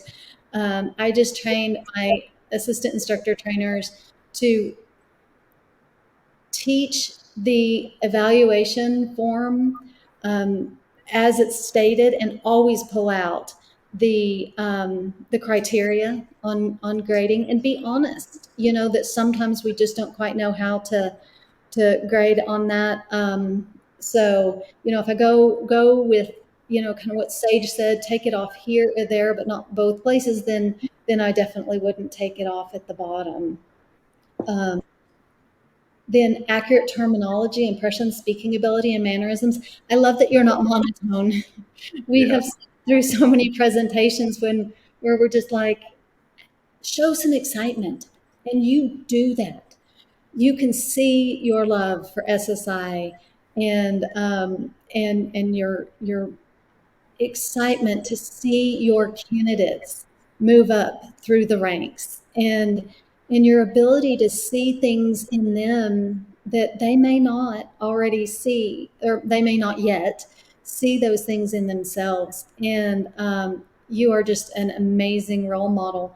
And so that was such an easy 3 for me on that one, because you do that in every time that we're meeting on StreamYard, and you invite your younger, less experienced divers or candidates, either one, to join us.